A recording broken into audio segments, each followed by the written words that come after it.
కృష్ణ పరమాత్మ చేసినటువంటి సైగని అందుకున్నటువంటి భీముడు జరాసంధుడి యొక్క శరీరాన్ని ఎత్తి పట్టుకుని గడ్డి పెరకని తిప్పినట్టు 100 మార్లు తిప్పి నేలకేసి కొట్టాడు. సంధిబంధములు విడిపోయి జరాసంధుడు మరణించాడు.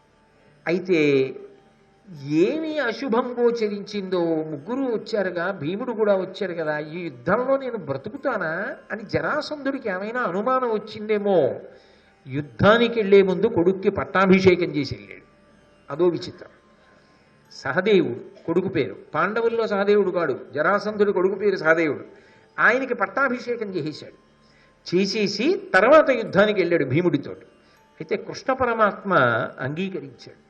జరాసంధుడి కొడుకు మంచివాడు కాబట్టి ఆయన్ని ఎందుకు రాజ్యం నుంచి తీసేయడం, ఆయనకి అలాగే రాజ్యాభిషేకం ఉంచి నువ్వు మహారాజుగా మగధ రాజ్యాన్ని పరిపాలించు, వచ్చిన ఇబ్బంది ఏమీ లేదని వెంటనే ఆ సహదేవుణ్ణి పిలిచి తారకాసురుడితో యుద్ధం చేయడానికి ఒకప్పుడు ఇంద్రుడు ఒక గొప్ప రథమెక్కి యుద్ధం చేశాడు. ఆ రథం తర్వాతి కాలంలో ఇంద్రుడు వసుమహారాజు గారికి బహూకరించాడు. ఆ వసుమహారాజు గారు బృహద్రథుడికి బహూకరించాడు. బృహద్రథుడు ఎవరు?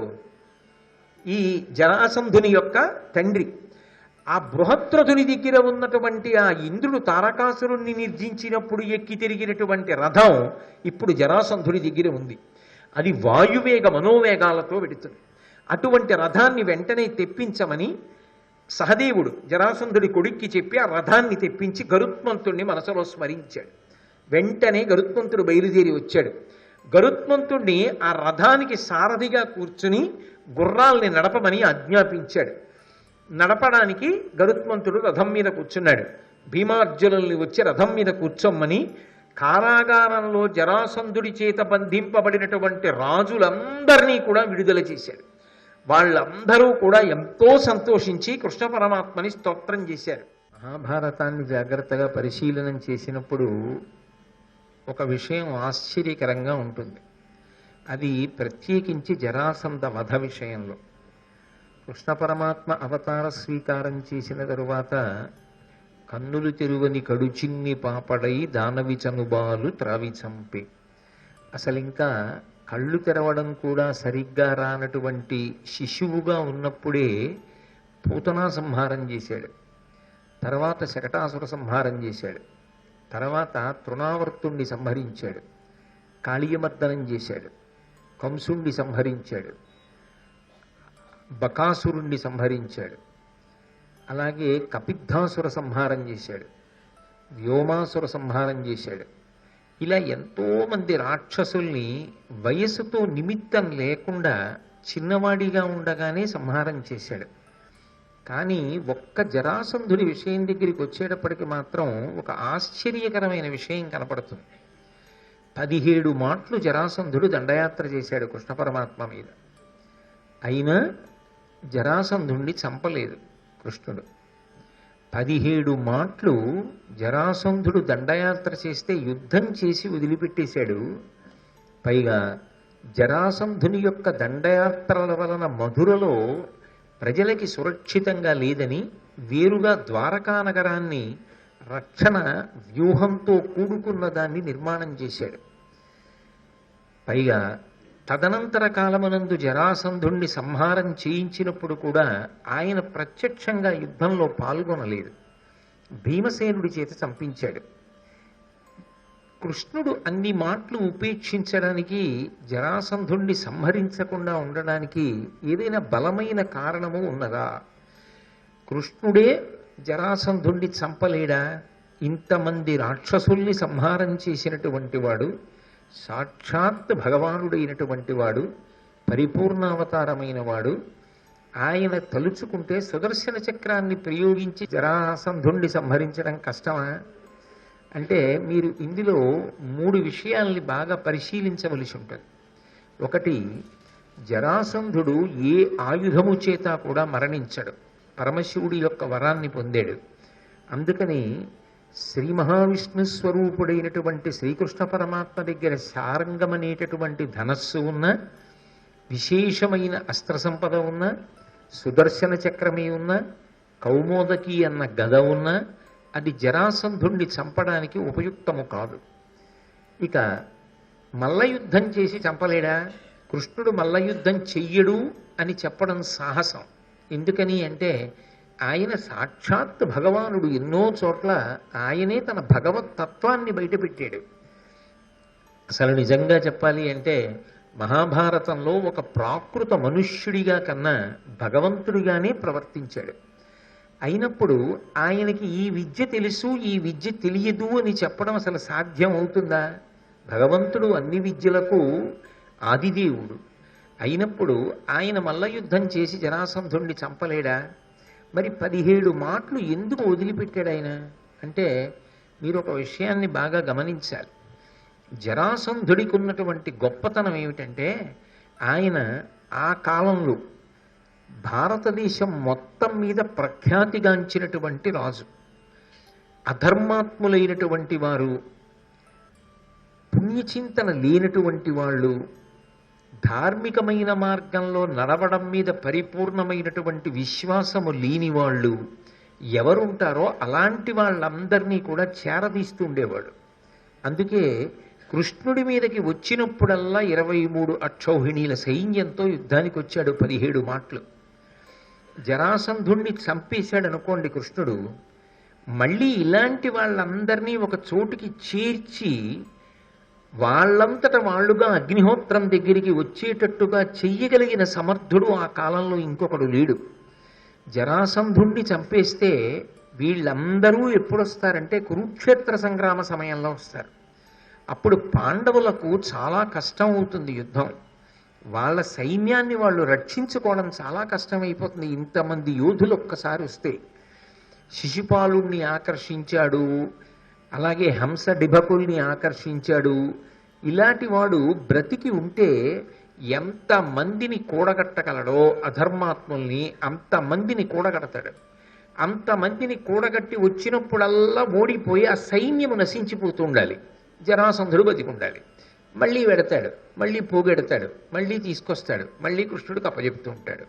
దానివల్ల ఏమైందంటే నిజంగా కురుక్షేత్ర సంగ్రామం ప్రారంభం అయ్యేటప్పటికీ అధర్మం వైపు యుద్ధం చేసేటటువంటి వారి సంఖ్య గణనీయంగా తగ్గించగలిగాడు. అప్పటికి కూడా నిజానికి పాండవ సైన్యం కన్నా కూడా కౌరవ సైన్యం ఎక్కువ ఉంది ఆ సమయంలో కూడా, యుద్ధ సమయంలో. అందుకే జరాసంధుణ్ణి కృష్ణుడు సంహరించలేదు.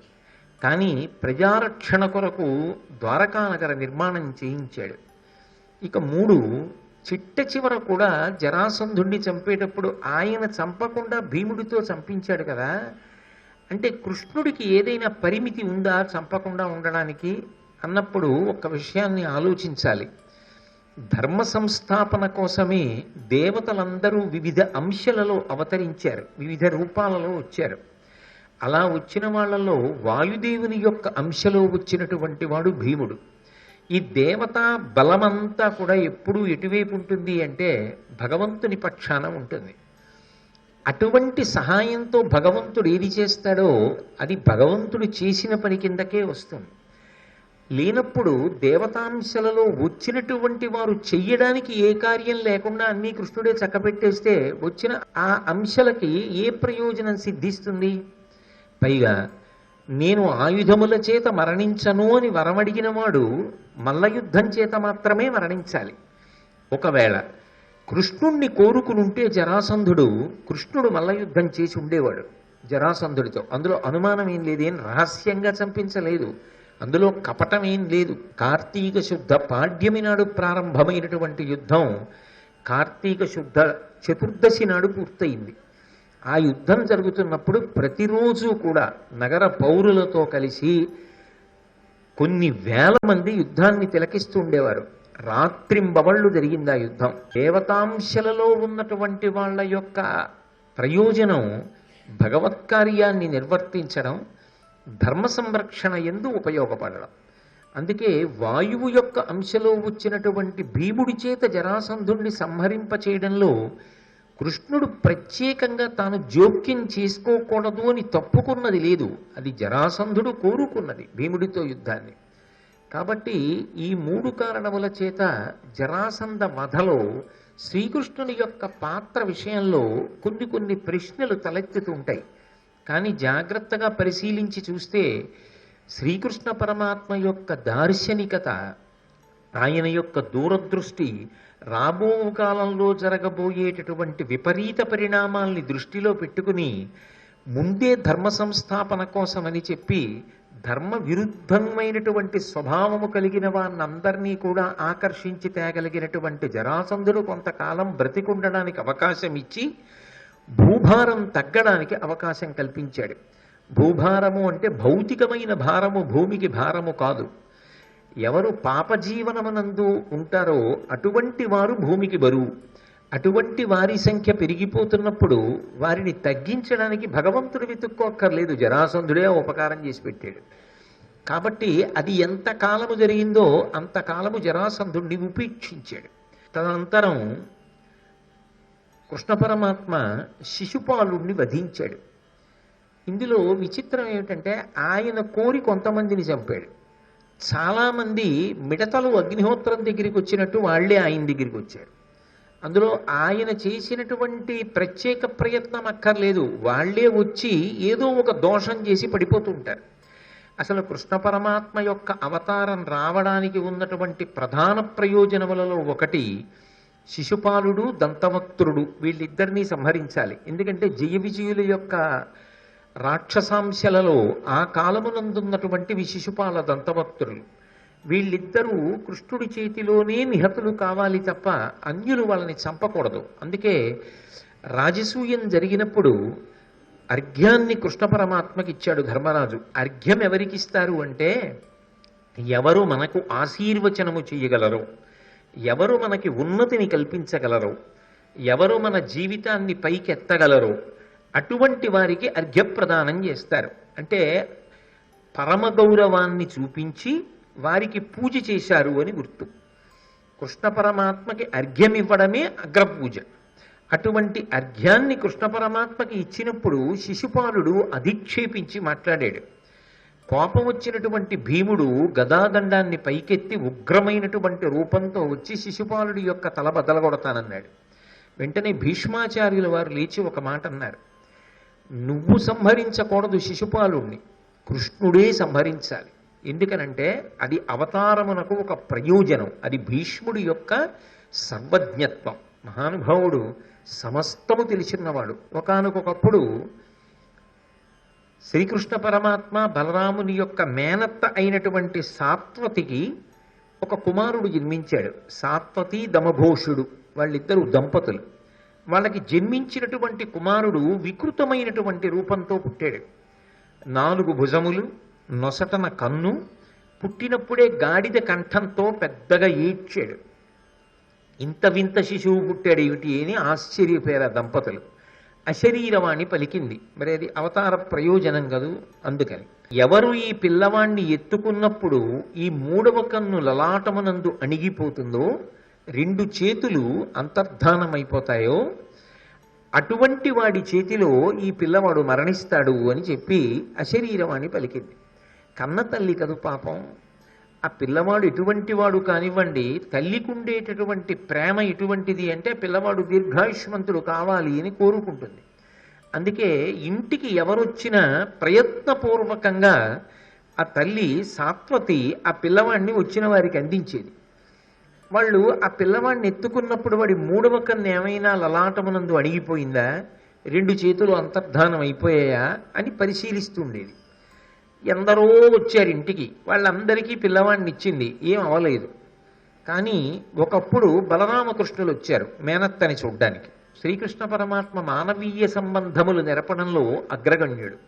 ప్రయత్నపూర్వకంగా మేనత్తల దగ్గరికి వెళ్ళి పలకరించడం, బంధువుల్ని పలకరించడం, ఆ మర్యాద గౌరవం చూపించడం. అందుకే పాండవుల దగ్గరికి వెళ్ళినప్పుడల్లా కుంతీదేవికి ధర్మరాజుకి నమస్కారం చేస్తూ ఉంటాడు.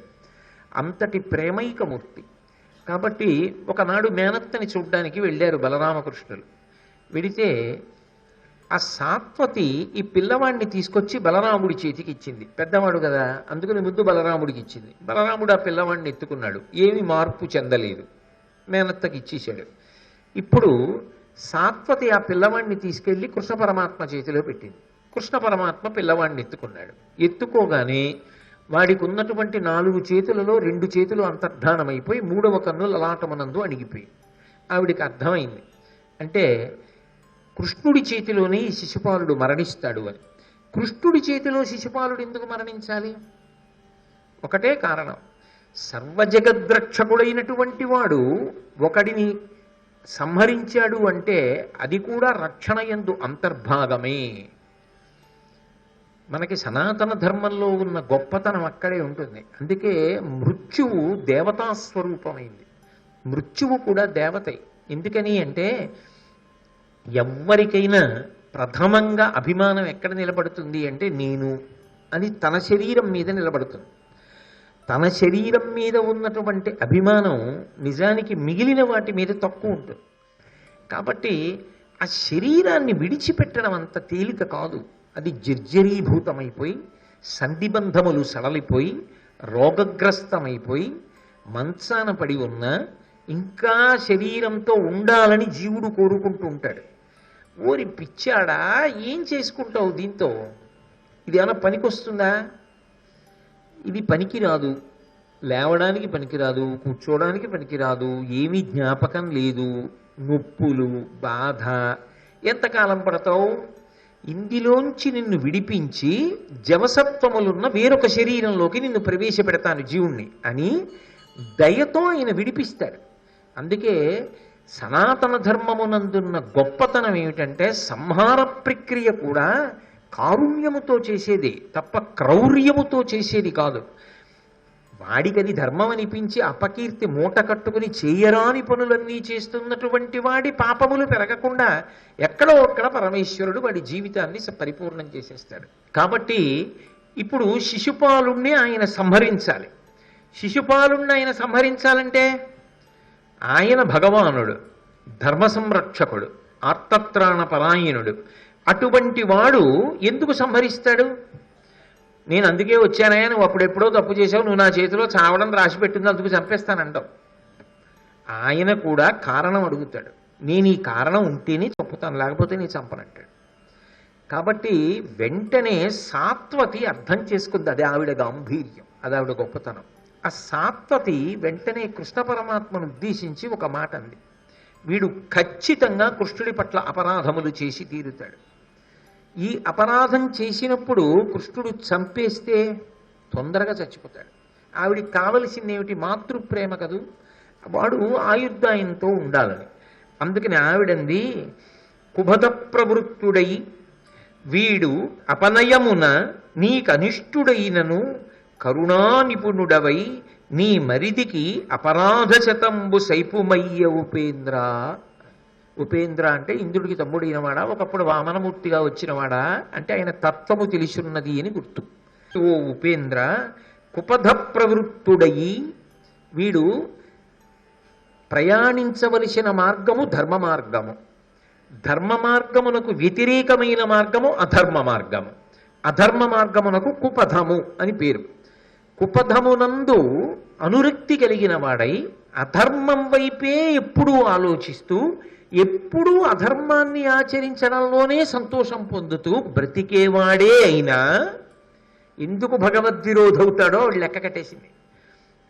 అయినా కూడా వీడపనయమున నీకనిష్టుడైనను, వీడు ప్రవర్తించకూడని రీతిలో ప్రవర్తించి అధర్మం చేసి నీ పట్ల దోషములు చేసిన వాడై నీకు ఇష్టము కానివాడైనప్పటికీ కూడా భగవంతుడికి ఇష్టం కాకపోవడం అన్నది ఆ కారణం చేత ఉంటుంది. అయినా కరుణా నిపుణుడవై కేవలము దయతో నా ముఖం చూసి, వాడు తప్పు చేసినప్పుడల్లా నన్ను గుర్తు తెచ్చుకో, మా మేనత్త పాపం కొడుకు బతికి ఉండాలని కోరుకుంది అని నా మీద దయ చూపించు. వాడు తప్పు చేశాడు, వాడికి ఇంతకన్నా రాదు, ఏం చేస్తాం అని మనసు సరిపెట్టుకో. అయితే అలా వాణ్ణి వదిలిపెట్టి నువ్వు బాధపడమని నేను చెప్పాను. ఎంతకాలం వదిలిపెడతావు? నీ మరిదికి అపరాధ శతంబు సైపుమయ్య ఉపేంద్ర. నీ మరది ఉన్నాడే, నీ శిశుపాలుడు, వీడు 100 తప్పులు పూర్తి చేసే వరకు మాత్రం వాడిని ఏం చెయ్యదు. 100 తప్పులు పూర్తి చేస్తే నువ్వు చెయ్యవలసింది చేసేసి, కనీసం నాకు ఒక ఊరట ఉంటుంది, వీడు 100 తప్పులు చేసే వరకు బతికుంటాడు. అనుగ్రహించు. ఆయన మహానుభావుడు అనుగ్రహించాడు. అలాగే అందుకే శిశుపాలుడు ఎన్ని దోషాలు చేసినా ఊరుకున్నాడు. నిజంగా అందుకే శిశుపాలుణ్ణి వధించే ముందు చెప్పాడు, నేను ఊరికే చంపలేదు, ఒకటి కాదు రెండు కాదు, ఇవాళ నన్ను అధిక్షేపించడంతో 100వ తప్పు పూర్తి చేశాడు.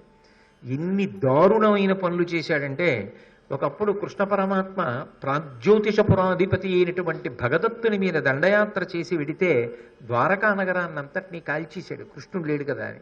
ఎందుకు ఆ పని? ఎందుకు కృష్ణుడి మీద విరోధం? అంటే అర్థం ఉండదు. ఆ విరోధానికి కానీ ఆ శత్రుత్వానికి కానీ తగినంత కారణం కానీ అర్థం కానీ ఏం ఉండవు. అది భగవద్ విరోధ భావన. కాబట్టి ద్వారకని కాల్చాడు. ద్వారకని కాల్చేసినప్పుడు ఎంతమంది ఇబ్బంది పడి ఉంటారు. అలాగే భోజరాజులందరూ కలిసి ఒకప్పుడు రైవతకాగ్రి మీద క్రీడిస్తున్నారు. అదును చూసి వాళ్ళందరినీ చంపేశాడు. అలాగే వసుదేవుడు కృష్ణ పరమాత్మ యొక్క తండ్రి అశ్వమేధయాగం చేస్తుంటే ఆ గుర్రాన్ని అపహరించి చంపేశాడు. అలాగే బభ్రుడు అనేటటువంటి ఆయన భార్యని బలవంతంగా అపహరించి తన భార్యగా చేసుకున్నాడు. అసలు ఎప్పుడు నోరు విప్పి మాట్లాడినా భగవద్ వ్యతిరేకంగానే మాట్లాడతాడు. ఇన్ని ఉపద్రవాలు, ఇన్ని తప్పులు నేను ఉపేక్షిస్తూ వచ్చాను.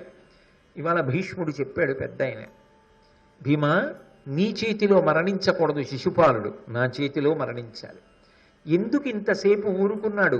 ఆ రాజసూయంలో అగ్రపూజ చేసినప్పుడు, అర్ఘ్యం ఇచ్చినప్పుడు తోలనాడి కృష్ణుడి పట్ల చిన్నతనం చేసి మాట్లాడినా సహించడానికి కారణం మేనత్తకిచ్చిన మాట.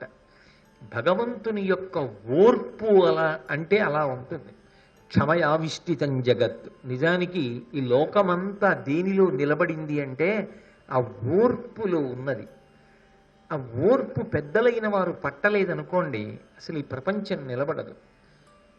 చేత కాక అని కాదు, చేతనై ఉండి కూడా తాము బాధపడి ఊరుకుంటారు తప్ప తొందరపడి ప్రతీకారానికి దిగకుండా నిలబడగలిగితేనే లోకము నిలబడుతుంది. మేనత్తకిచ్చిన మాట కోసం కట్టుబడి ఊరుకున్నాడంటే మహానుభావుడు. ఆయన ప్రేమ, ఆయన కారుణ్యం ఎంత గొప్పవో మనం పరిశీలించవలసి ఉంటుంది. అందుకే ఆ 100 తప్పులు పూర్తయిన తర్వాత రాజసూయంలో శిశుపాల వధ చెయ్యడానికి సుదర్శన చక్రాన్ని ప్రయోగిస్తున్నాడు. ఇది యుచితంబు కాదనక ఈ కురుముఖ్యులు చుచుచుండ, ఈ శిశుపాలుడున్నాడే వీడు ఇలా ప్రవర్తించకూడదు, భీష్మాచార్యుల వంటి వాడు పెద్దవాడు సభలో ఉన్నాడు, ఇంతమంది చెప్తున్నారు, అయినా నా నోటికొచ్చినట్టు ఏమిటి మాట్లాడడం, చెప్పినప్పుడైనా కనీసం వినాలి కదా అన్న ఉద్దేశ్యం కూడా లేదు అని శిశుపాలుడొండొకట అప్రియముల్ హరిన్ పలుకుచున్నచో అమల శిఖాలితూలదనుజంతక చక్రము రాజచక్రమెల్లను భయమంద మూర్ధ వికలంబుగా అప్పుడు చేసే చెదినందను తనువున్ బృహద్రుహిరధారలు భోరున మిది కొల్కగన్. ఇక వీడి నోరు మూత పడదు, వీడు ఆగడు. వీడికి ఇది అలవాటైపోయింది, ఇలాగే మాట్లాడుతూ ఉంటాడు.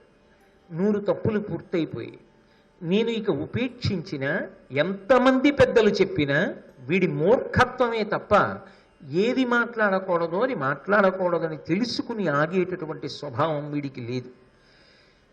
ఊపిరి ఎక్కడ వాక్కుగా మారుతుందో ఆ కంఠాన్ని దునమడం వినా మార్గం లేదు అని సుదర్శనాన్ని స్మరించి ప్రయోగించాడు. అది కంఠాన్ని కోసేసింది.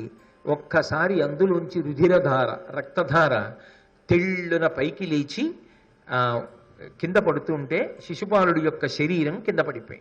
అయితే విచిత్రం ఏమిటంటే, ప్రహ్లదమేది ఇట్లు శిశుపాలుడు వజ్రహతాద్రితుల్యుడై త్రెల్లెడువానిదైన పృథుదేహము వెల్వడి తేజమంబరం బెల్ల వెలుంగవచ్చి పరమేశ్వరు దేహము సొచ్చే విస్మయోత్పుల్ల విశాల నేత్రుడి భూపతులెల్లను చుచుచుండగన్. ఆ పడిపోయిన శిశుపాలుడి యొక్క శరీరంలోంచి ఒక దివ్యమైనటువంటి జ్యోతి పైకి లేచింది. లేచి అది అందరూ చూస్తుండగా సభామంటపంలో కదులుతూ వచ్చి కృష్ణ పరమాత్మ యొక్క శరీరమునందు లీనమైపోయింది. అంటే అది జయ విజయుల యొక్క శాపంలో వచ్చినటువంటి రాక్షసాంశ. కాబట్టి విష్ణు తేజస్సు ఎందుకు కలిసిపోవాలి. ఏ భావనతో భగవంతుణ్ణి పట్టుకున్నా భగవంతుని యొక్క స్మరణము లోపల నడిచింది కాబట్టి వాడి పాపములు తొలగి వాడు భగవంతుణ్ణి చేరిపోయాడు. అది భగవద్భక్తి ఎందు ఒక విచిత్రమైన కోణం. అందుకే ధర్మరాజు గారితో మాట్లాడుతూ నారదుడు అంటాడు, కామోత్కంఠత గోపికల్ భయమునన్ కంసుండు వైరక్రియా సామాగ్రించి చుపాల ముఖ్య నృపతుల్ సంబంధులై వృష్ణులున్ ప్రేమన్ మీరలు భక్తి మేము ఇది చక్రింగంటిమి ఇట్లైన నుద్ధామధ్యాన గరిష్ఠులైన హరిచందన్వచ్చు ధాత్రీశ్వర అంటాడు. ఏ భావనతో పట్టుకున్నా భగవంతుడు మనసులో స్మరింపబడుతుండడం పాప దహనమునకు కారణమవుతుంది. అయితే భగవంతుని యందు విరోధ భావంతో భగవంతుని యొక్క స్మరణము బ్రతికున్నంత కాలము ప్రశాంతతకు కారణమవుతుందని చెప్పడం కష్టం. అందుకే భగవద్భక్తి ఎంత కష్టాన్ని తట్టుకుని ప్రశాంతంగా ఉండడానికి కారణమవుతుంది. సాత్విక భక్తి మంచిది తప్ప అన్ని వేళలా రజోగుణ తమోగుణ భూయిష్టమై భగవద్ విరోధ భావనలతో కూడుకున్నటువంటి భక్తి అసలు ఆచరణ యోగ్యము కాదు. ఆ విధంగా శిశుపాలుడు మరణించాడు. శ్రీ ఉమామహేశ్వర పరబ్రహ్మార్పణమస్తు. స్వస్తి.